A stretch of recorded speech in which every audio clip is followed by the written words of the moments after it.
This happened when I was 15 years old. My best friend Anthony wanted me to come over for the night since his parents would be gone all weekend. I rode my bike over and put it in his backyard before letting myself in through his back door. We played basically every video game he had, from FIFA all the way to Call of Duty, with popcorn and other junk food spilled out all over the floor. As the night progressed, we moved from video games to watching half a movie and getting bored to doing prank calls at close to 10 o'clock. Anthony made a few calls to different pizza places. When it was my turn, I just dialed a few random numbers in hopes to get someone at their house. On, say, my fourth attempt, I finally reached somebody. A guy with a deep and rough voice picked up, answering with a yeah instead of a hello. Anthony's laughing in the background made me stumble with my words mid-sentence, ultimately cracking up into laughter. I had never done a prank call, so I sucked at it. The guy on the other end was silent. I regained a straight face and tried to continue with the call. It went something like this. Sir, would it be alright if I borrowed one of the wheels from your car? What's your name, kid? My name is Bob. Really? You sure it's not Anthony? It hit me like a brick. I looked up at Anthony, whose face was noticeably full of fear. I hung up the phone, not wanting to be on the line with whoever that was for another second. Anthony, who the hell was that? I asked him. I don't know, he told me. Does your caller ID info display your name or something? No, it shows my dad's name. We hopped on the computer and did some research, trying to figure out how it was possible to get someone's name through their phone number.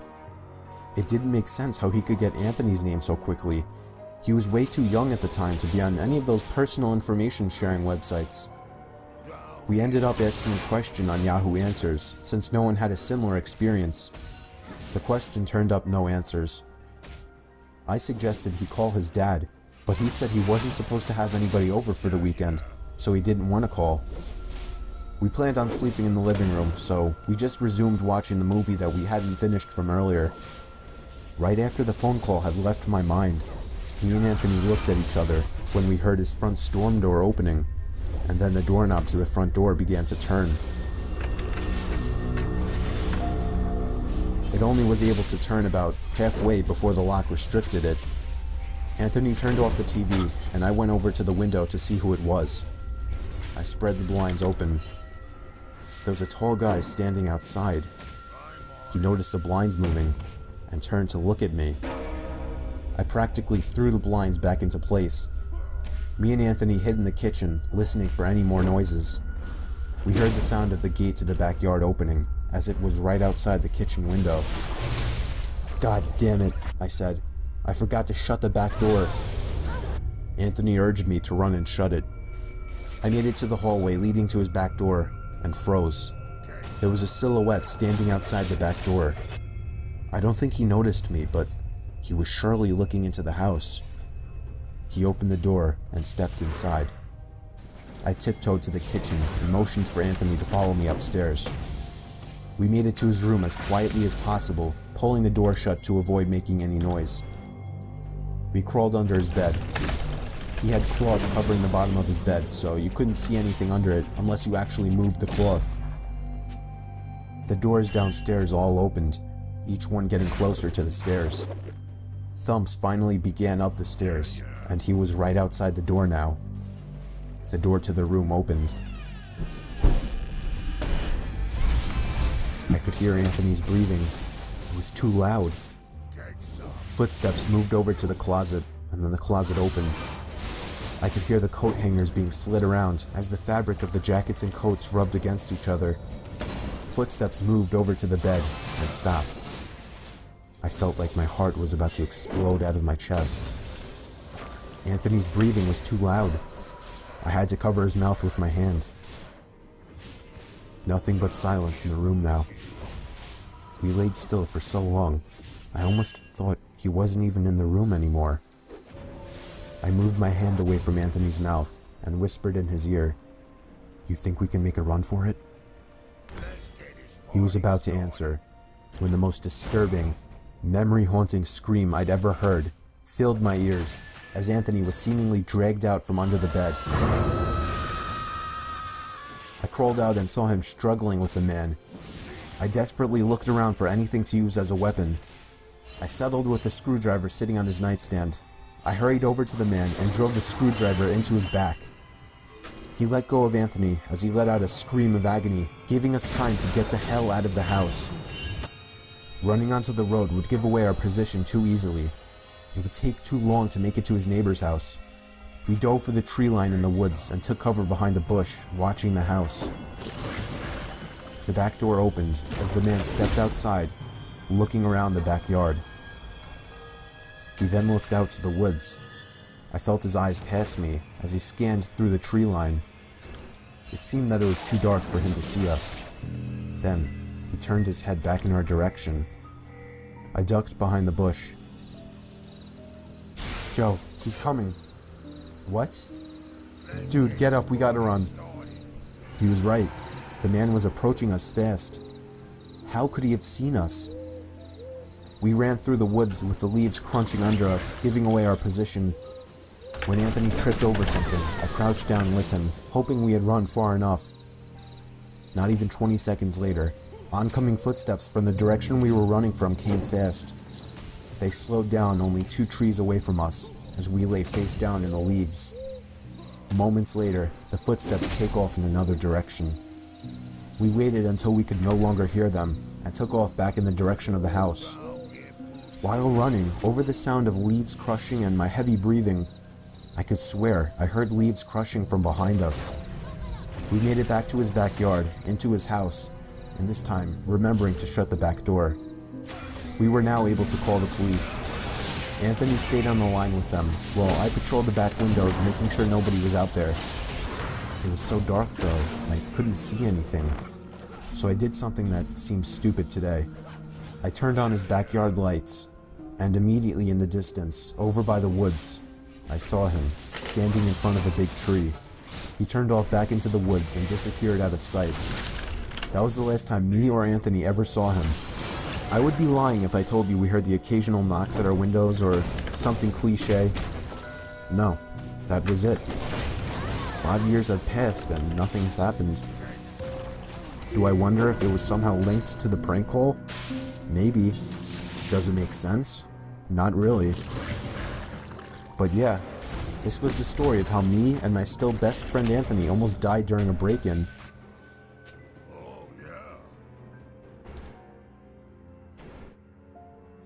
Shit. Me and my wife have had our fair share of arguments. But there was this one night that she wouldn't stop bitching over the stupidest shit. It got to the point where I forgot to put the toilet seat down, and she lectured me at the top of her lungs with an ear-piercing voice that I just couldn't take it anymore. I called my buddy Paul up, and he told me I could crash there for the night. I was exhausted, and I didn't need to deal with my crazy wife at the time. Paul had a huge house, which was another thing my wife always yelled at me about, how all my friends have nicer houses than us. We had a few beers and had a bro chat. He suggested I stay there for as long as I needed, but I assured him I'd only stay for one night. I didn't want to be a bother. I slept in one of his guest bedrooms. Surprisingly, he has 3 guest bedrooms, but has only needed to use one of them so far. He never uses the other 2 bedrooms, and only plans on using them for a party or something like that. All 3 guest bedrooms in the house are lined up next to each other, while Paul's bedroom is across the hall. It's a weird setup for sure, but it let me hear strange noises coming from the next room over. I assumed it was Paul doing something in there, but it quickly got annoying, so I decided to just walk over and see what was going on. I tried the doorknob, but it was locked. I cracked the door open to Paul's room and asked him what the noise was. He was already in bed as well. He didn't hear anything. Upon asking why he kept the door locked, he told me he always keeps those 2 doors locked, as he keeps some personal belongings in there. I warned him that there was a strange noise coming from the room, and he told me to just go back to sleep, and if I continued to hear it, come back to him. So I did. I went back to bed, and the noises were completely gone now. A half hour passed. I was starting to drift off to sleep at last, when I heard the slightest tap on the wall. It came from the other side, the next room over. It was followed by a faint voice. I jolted up from the bed and ran back to Paul's room. This time, he took me seriously. He got the key to the 2 doors and unlocked the one next to mine. We stepped inside and felt a breeze hit us on the way in. The window was completely open, along with the closet. We dug through the entire room. The bed had marks on it as if someone were on it. The closet was full of empty bags, and his valuable belongings that were in his drawers were gone. Paul suddenly ran out to the hallway. I was confused at first, but I caught on quickly as he was checking the other room. I was right by his side as he unlocked the door to the 3rd guest bedroom, and the first thing we saw was a black figure jumping out the window onto the patio roof. Paul was about to jump out after him, but we instead both ran outside through the back door in hopes to catch him. He was gone already. It's a good thing we didn't catch him though, because what we found in this room was far more disturbing. The white sheets on the bed were stained with blood. The closet had the butcher knife he had been missing sitting on the floor with a few blood spots on it. And of course, all of his valuable belongings were gone. These people, most likely homeless and likely dangerous drug addicts, were living in his home for a little more than a week. He had even mentioned something about how fast his food goes, and yet he's so skinny when we were drinking. That made a lot more sense now. As far as we know, none of them were ever caught. Fucked up, what the fuck? I remember it like it was yesterday. It was my first sleepover, an important part of my childhood. It was my good friend. His name was Jordan. We were 10 years old. He had a huge basement where we could play video games until 1 in the morning and then sleep on the couches. Skipping the teeth brushing like 2 little rebels, we went straight to trying to get some sleep on the couches. I fell asleep with ease. I woke up at some unknown time. I realized the TV was still on, with a blank screen. It was giving off a very dim light, but it was enough to notice something in the far corner of the basement by the stairs. It was some tall object. I didn't know what it was, and I can't really describe how it looked. All I know is it almost reached the ceiling. The sound of the TV turning off and the small amount of light vanishing was almost enough to make me start screaming. I shut my eyes and just laid there motionless.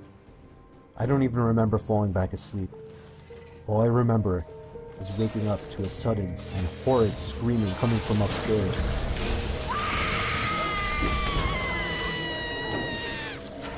It was Jordan's mom. He woke up as well, and we looked at each other before sprinting upstairs to his parents' room. His mom was sitting there crying as his dad was turning the room upside down looking for what she saw. He barged out past us looking for anybody in the house, but there was nobody in the house. No signs of entry or exit. I'm still friends with Jordan today, and the last time I brought this up, he said his mom doesn't like to talk about it, but she did once admit she saw a tall dark figure standing by their bedroom door. I'm undoubtedly sure that's what I saw in the basement that night.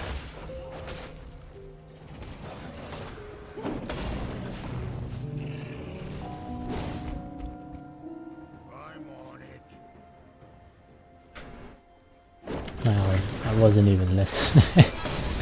Fuck. Sounded interesting. Oh shit, what the fuck? Didn't expect that.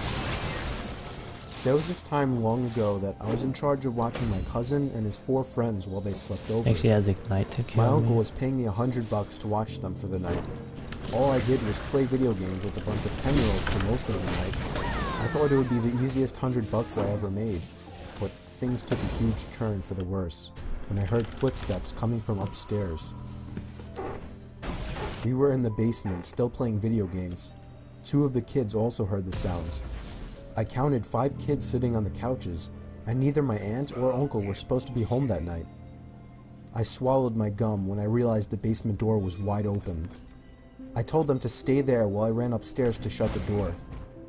The door didn't have a lock from the inside, only the outside. I called to the kids to hide in the workout room. I shut the TV and all the lights and then followed the kids into the workout room. We listened in the dark as the footsteps approached the basement door, and then the horrible sound of the basement door opening, followed by heavy steps stomping down each stair one by one. One of my cousin's friends were crying. I had to tell them to shut the hell up. I leaned against the door, with a chair along with a bunch of barbell weights wedged against it. I listened as the door to the boiler room was opened, and a few moments later, closed. Screams of children filled the room as the doorknob to the workout room began to turn. I pushed the door with all my might to keep it shut. Whoever was on the other side quickly gave up as we heard rushed footsteps going up the stairs. I heard the footsteps right above our heads moving in the direction of the front door. This was before everybody had cell phones, so calling somebody first wasn't an option. I scanned the whole house, finding that the front door had been left open and all the bedrooms upstairs had been trashed. Nobody was in the house, so I called the kids up. A few things had been stolen, but as long as nobody was hurt, we were all happy.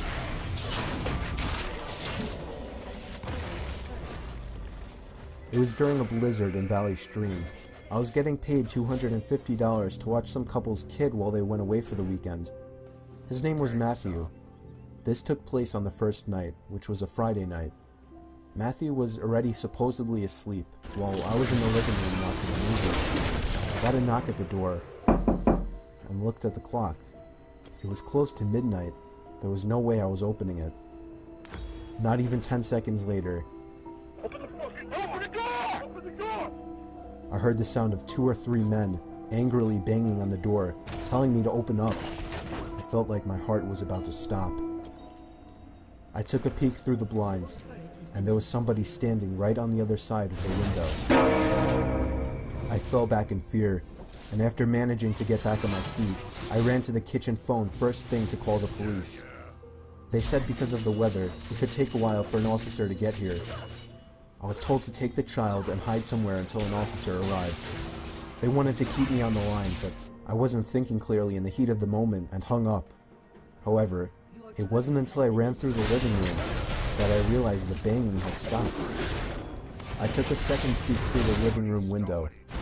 Nobody was there now. I heard the sound of glass shattering from a few rooms over. My knees started to feel weak as I realized they had just broken the window and were about to climb into the house. I had to run and get Matthew. I couldn't just leave without him. Of course, when I got upstairs, there was no time left to run back downstairs, as I already heard footsteps and laughter coming from downstairs. I covered Matthew's mouth with my hand as I ran with him into his toy closet. A few minutes dragged on to what felt like half an hour as we sat there in the dark closet. Matthew began to squeal as footsteps on the carpet reached the outside of his bedroom door. There was more than one person. They came inside. There weren't many places to hide in this room. I was actually reflecting on my whole life, so sure I was gonna die. We heard the sound of a police siren outside, even from in the closet, and then I heard one of the men in the room mutter, "Oh shit." I opened the door back up as I heard at least 3 pairs of footsteps hurriedly rushing down the stairs. They didn't get far, as the police later found their footprints in the backyard, leading to our shed. There were 5 men in total, and they were all arrested.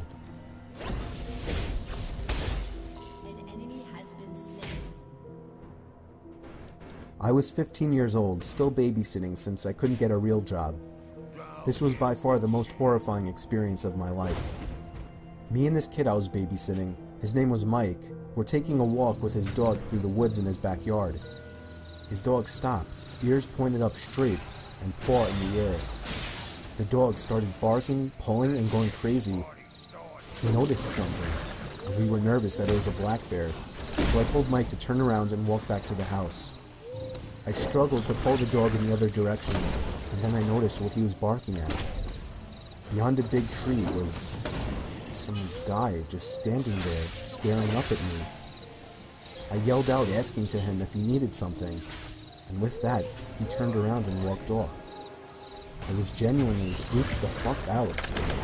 The dog calmed down at this point, so walking back was easier for a few minutes, until yet again, the dog started freaking out about something behind us. I couldn't see what it was, but I was worried it was the same guy as before, and that he might have been following me. I was tempted to unleash the dog on this guy, but that seemed like a bad idea. I didn't look back for the rest of the way back to the house, but the dog continued to bark and pull. I did the best I could to run, or at least walk fast. I made sure for a good half hour that we weren't followed to the house, checking every window and door routinely. I thought it was safe to eventually play Mario Kart with Mike and forget about what happened, but my worst fear came true, and right outside the window in the patio, I heard the sound of one of the toy buckets falling over. Turning on the patio light, I could see that a green bucket full of huge toys and balls had been knocked over. There was no way some small animal could do that.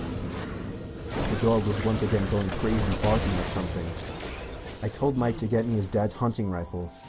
Maybe that was dumb to have an 8-year-old get a gun for me, but I didn't have time to think rationally. There continued to be strange noises coming from all around the outside of the house. There was some taps on the windows, chimes being pushed, things falling over, but I eventually caught a glimpse of him through one of the windows. He was walking past until he noticed me and stopped. I lifted the gun up to show him that we were armed. He didn't run away right away though. He stood there crouched like some kind of creature, staring right into my soul. He finally walked back into the woods. I didn't sleep much that night, jumping at every small cracking noise. A week later, I got a call from Mike's parents. They told me a creepy-looking man had been stalking their house from the woods. They asked me to describe what the man that I saw looked like again. I couldn't give a good description, as I didn't see much of his face, but I assured them it was the same man. They practically begged me to babysit on a few occasions after this, but I always respectfully declined. That was a while ago, and I have no idea what's become of this family today, and what's become of the man stalking their house.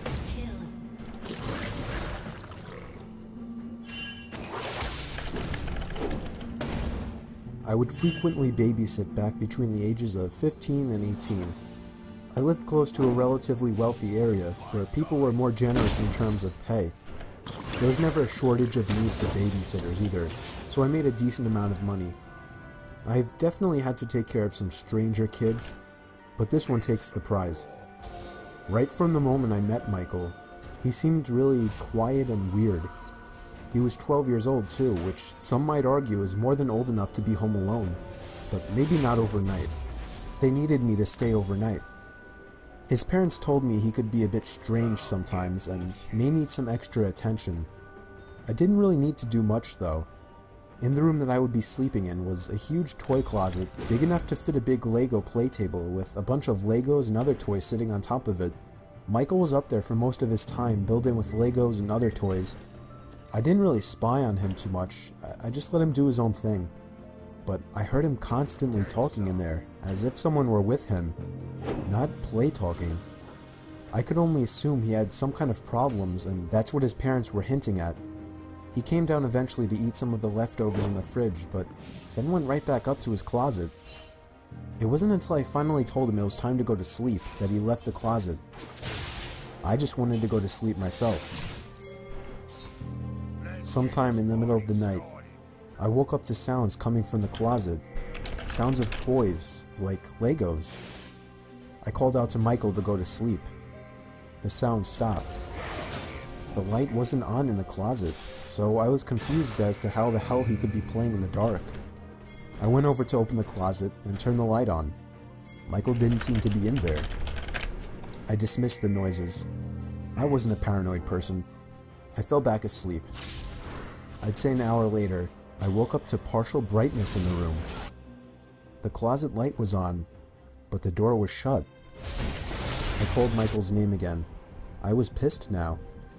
I saw the outlines of feet at the bottom of the closet door, and then heard a little giggle as if Michael were messing with me.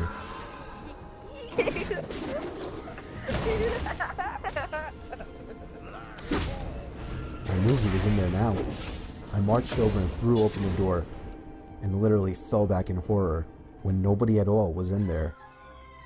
Where the two outlines of feet were, there was nothing now. I felt a pain in my chest from the fear. I ran to Michael's room to find him asleep in his bed. I locked his door and laid down on his floor. Just being next to another person made me feel a little safer. I fell asleep on the floor, and when the parents returned the next day, I decided to keep quiet about what I witnessed. I say what I witnessed because I know what happened. I got paid and left, and never had to worry about it again. Of course, it still sends chills up my spine thinking about it, and I still have no idea what to believe.